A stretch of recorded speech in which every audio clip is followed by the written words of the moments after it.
सभी को नमस्कार। आपकी सदस्यता ही मेरे लिए इससे चिपके रहने की एकमात्र प्रेरणा है। कृपया मुझे सब्सक्राइब करें, मुझे प्रोत्साहित करें। धन्यवाद। बारिश। सुया कक्षा में नीचे खड़ी थी। उसके मुंह के कोने थोड़े उठे क्योंकि मेरी माँ उसे लेने आई थी। घर के रास्ते पर माँ ने सुया से स्कूल में उसके दैनिक जीवन के बारे में पूछा। सुया बहुत खुश हुई। माँ एक शादी की पोशाक डिजाइनर है, हर दिन बहुत व्यस्त। कुछ साल पहले मेरे पिता की मृत्यु के बाद माँ व्यस्त हो गई। आमतौर पर सुया अपने मामा के घर रहती है। सुया को यहाँ तक शक है कि वह अपनी माँ की जैविक बेटी नहीं है, लेकिन हाल ही में माँ के बदलाव बहुत बड़े हैं। वे तन दिया। माँ ने सुया को एक नया गेम कंसोल खरीदा। उसके साथ खेल खेलें। मैंने अपने परिवार के लिए एक एलसीडी टीवी भी खरीदा। सुबह मेरी माँ ने सुया के बालों में कंघी की। सुया ने सोचा कि वह सपना देख रही है। मेरी बेटी की पिकनिक की इच्छा को पूरा करने के लिए माँ जो खाना नहीं बना सकती वो रात भर जाती है। बस एक समुद्री शैवाल चावल बनाया। अपनी बेटी के साथ समुद्र तट पर मोटरसाइकिल की सवारी करते हुए समुद्र तट पर आराम से बैठकर पिकनिक खा रहे हैं, खुशी से गोले उठा रहे हैं। हर्षित ग्रुप फोटो। ऐसा लगता है कि माँ और बेटी इतने लंबे समय से इतने करीब नहीं हैं। माँ ने सुया के लिए बहुत कुछ किया, ऐसी चीजें जो पहले शायद ही कभी की जाती थी। लेकिन सुया बहुत अजीब है। करते समय माँ हमेशा कहती थी, आपको भविष्य में इसे स्वयं करना सीखना होगा।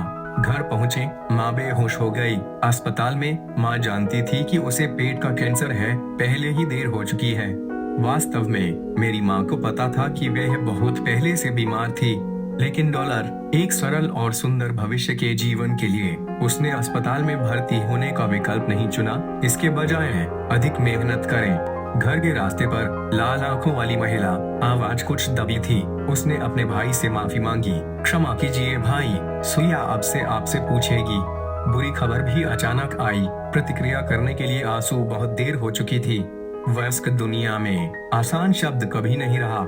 बीमारी की तुलना में महिलाओं को अपनी बेटियों के भविष्य के बारे में क्या चिंता है। सुरुचिपूर्ण और साफ, भले ही सबसे अच्छी दोस्त जीना का अपना ड्रिंक हो। सुया को भी गुस्सा आएगा। कुछ विरोधाभास पैदा करो। शिक्षक ने महिला से कहा, इन समस्याओं के कारण सुया का कक्षा में कोई मित्र नहीं है। महिला बहुत परेशान है। उनकी मृत्यु के बाद बेटी क्या करे।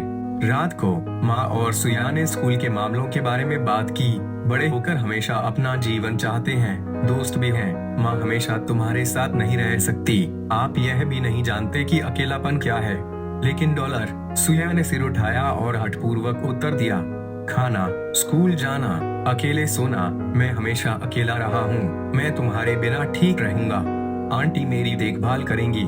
बेटी की शिकायत सुनकर अचानक से माँ की भावनाएं थोड़ी नियंत्रण से बाहर हैं। वे व्यथित होकर चिल्लाया, मैं बहुत मेहनत करता हूँ, क्या यह सब तुम्हारे लिए नहीं है। वापस कमरे में माँ रोई। अपने आप को गहरा दोष दें। मैं आमतौर पर अपनी बेटी के साथ बहुत कम समय बिताता हूँ। वह अपनी बेटी से माफी मांगने जा रही थी तो पहले कहा, माँ जब मैं बूढ़ा हो जाऊंगा मैं अब भी हमेशा तुम्हारे साथ रहना चाहता हूँ। ये शब्द सुनकर माँ ने अपनी बेटी को कसकर गले लगाया। माँ उसे हर समय कितना संभाल कर रखना चाहती है। इस दिन सोया का जन्मदिन है। माँ छुट्टी के काम से बहुत जल्दी व्यवस्था करने के लिए घर चली गई। जन्मदिन का केक खरीदा। माँ और बेटी एक साथ मोमबत्ती जलाते हैं। इस बर्थडे पर बेटी के साथ माँ भी जा सकती हैं। अगले जन्मदिन के बारे में क्या, ये सोचकर माँ के आंसू छलकने वाले हैं। जन्मदिन का उपहार एक साइकिल है, लेकिन कार थोड़ी बड़ी है। सरल लालित्य सीखना मुश्किल है। उसने शिकायत की, माँ मैं अगले साल फिर से क्यों नहीं सीख सकती। माँ ने आंसुओं का विरोध किया। अगले वर्ष माँ अगले साल चली जाएगी। इन शब्दों वे अपनी बेटी को नहीं बता सकती। सुया को गाड़ी चलाना सीखने के लिए प्रोत्साहित करना जारी रखना पड़ा। सोया आखिरकार डर पर काबू पाता है। बाइक चलाना सीखो, तेजी से सवारी करना, आप बहुत दूर तक सवारी भी कर सकते हैं। माँ ने जोर से पुताई की। जमीन पर घुटने टेक दिए। घर वापस दरवाजे की दरार से सुया ने देखा कि उसकी माँ ने बहुत सारी दवाएं ली हैं। अचानक उसके मन में कुछ बेचैनी सी महसूस हुई। रात को चाची ने सुया को घर भेज दिया। सुया ने पूछा, माँ बीमार है, बहुत दवा खाई, क्या माँ मर रही है। चाची, मुझसे झूठ मत बोलो। मेरी चाची ने सुया की ओर देखा जो आंसुओं में थी। चाची चुप थी। मौसी की खामोशी से सुया समझ गई। लेकिन युवा और सुरुचिपूर्ण के लिए। वे अभी भी नहीं जानती कि मृत्यु क्या है। लगता है सुइया रातों रात बड़ी हो गई है। अगली सुबह उसने अपने बालों में कंघी की। माँ को अलविदा कहो। बाहर जाने के बाद मैं उसकी मदद नहीं कर सका। अपने होठों को काटते हुए आंसू चुपचाप गिर पड़े। यहाँ फिर से बारिश हो रही है। उसने इस बार अपनी माँ को नहीं बुलाया, खुद घर जाने को तैयार। इस समय उसके सिर के ऊपर एक छाता दिखाई दिया। यह माँ है। माँ उसे लेने आई थी। वे शाम तक अपनी माँ की दुल्हन की दुकान में रहे। वे एक साथ नृत्य करते हैं। बहुत गर्म। अगले दिन तो हम बालवाड़ी नहीं जाना चाहती। माँ मान गई। माँ बेटी घर जाकर गले मिले और साथ सो गए। यह सरल सुख है।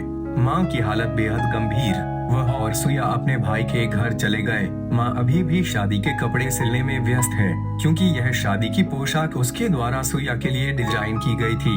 वे मरने से पहले खत्म करना चाहती थी। रात को उसने सुइया की तस्वीरों को देखा जब वे एक बच्ची थी। उसके आंसू निकल आए। दिन में खाना। सुइया ने अपनी माँ के बारे में सोचा। खराब मूड, गुस्सा कम करें। माँ ने गुस्से में उसे दोषी ठहराया। सुइया ने रोते हुए कहा, माँ छुट्टी मत कहो, मरो मत। ठीक है, तुम हमेशा मेरे साथ रहना चाहते हो। माँ ने बेटी को कसकर गले लगाया। वे कहती रही, आई एम सॉरी, मैं माफी चाहता हूँ। माँ हमेशा तुम्हारे साथ रहेगी। रात को माँ सांस नहीं ले रही है। रेस्क्यू रूम में भेजा गया। सुइया ने नंगे पांव उसका पीछा किया। सुइया के लिए माँ की शादी की पोशाक आखिरकार हो गई।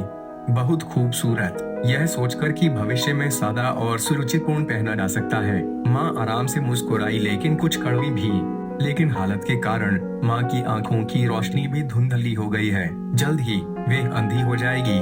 वे फूट फूट कर मुस्कुराई और बोली, यह क्रूर है। तो हाँ, अपनी माँ को आराम देने के लिए उसने अपने सहपाठियों के साथ सुलह करने की कोशिश की। उसने कड़ी मेहनत से बैले का अध्ययन किया। हर दिन वे अभ्यास समाप्त करती है। वार्ड में पहुँचे। वो बहुत डरी हुई थी। एक दिन मैं अपनी माँ को नहीं देखूंगा। जल्द ही सुइया अपने सहपाठियों को अपनी माँ को देखने के लिए ले आई। माँ आराम से मुस्कुराई। सादे प्रदर्शन के दिन माँ ने देखने जाने की जिद की। हालांकि वह अपनी बेटी को स्पष्ट रूप से नहीं देख सकती है। इसे केवल बेटी के फूल के सिर से ही पहचाना जा सकता है। रात को सुहा अपनी माँ से लिपट जाती है। माँ, मैं नहीं चाहता कि तुम बीमार हो। मैं बर्तन धो सकता हूँ, कपड़े व्यवस्थित करेंगे, कमरा साफ करेंगे। आपको कुछ भी करने की जरूरत नहीं है। हमेशा मेरे साथ रहो, ठीक है? माँ, आप दुनिया की सबसे अच्छी माँ है। बहुत सवेरे सुइया के चेहरे पर सूरज चमक रहा है। वो उठी। मैंने अपनी माँ को कई बार फोन किया, पर किसी ने जवाब नहीं दिया। माँ, तुम थक गई होगी, आप सो रहे होंगे। लेकिन सुइया जानता है माँ सो रही है। वह द्वार पर खड़ी थी। वार्ड के डॉक्टर को अंदर न आने दें। हो सकता है तो मेरी माँ नहीं जाएगी। बाहर फिर से बारिश हो रही है। अब किसी के पास उसके लिए छाता नहीं था। सुइया ने आकाश की ओर देखा। वे हम मुस्कुरा रही है, यह सोचकर कि मेरी माँ सबसे ज्यादा उनकी मुस्कान देखना चाहती हैं। वह फिर कभी छाता पकड़ना नहीं भूलेगी। भविष्य में उसे खुद ही जाना होगा। सालों बाद सुइया ने अपनी माँ द्वारा डिजाइन की गई शादी की पोशाक पहनी। मुझे आशा है कि मेरी माँ देख सकती है कि वह कितनी खुश है।